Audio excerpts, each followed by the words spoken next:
Did the Pentagon just get renamed to the Department of War?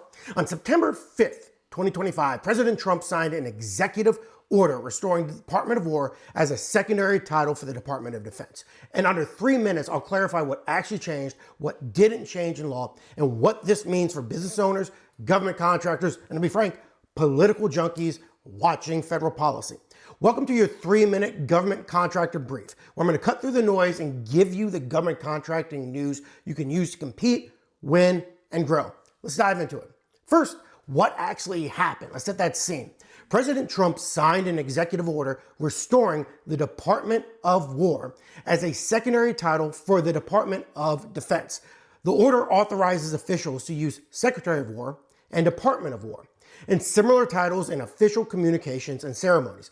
It also directs the Secretary to recommend steps, legislative or executive, to permanently rename the department.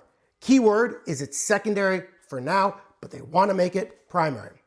The new public messaging reflects that leadership can use those titles and other agencies are directed to recognize them in communications. Think branding and messaging, not a full statutory rewrite yet. Media shorthand says renamed, but the legal nuance matters.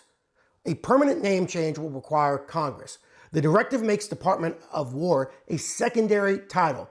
Any permanent switch would likely need congressional approval. But why do this? The administration frames it as protecting strength, arguing Department of War better signals readiness and resolve. Supporters say word matters for deterrence. Critics call it symbolic and potentially costly. Okay, GovCon and business owners, here's the part you care about. What changes right now?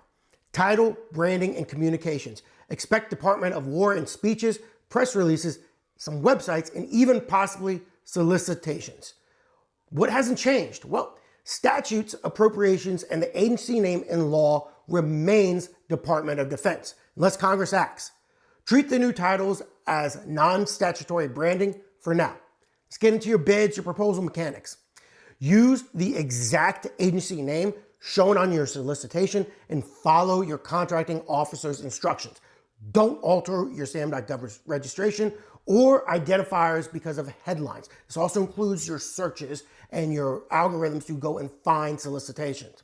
Watch for cosmetic portal and template updates. Think letterheads, email footers, domains, go on and on. But treat them as non-substantive and told otherwise.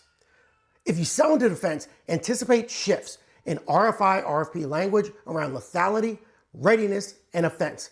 Position offerings with mission outcomes and deterrent effects. It aligns with the public rationale behind this order. The bottom line is for this is a branding and signaling move with political resonance, limited immediate legal impact, and potential downstream changes if Congress acts. Stay precise in your proposals is the key word. Watch for updated guidance and don't over-rotate yourself until the rules do.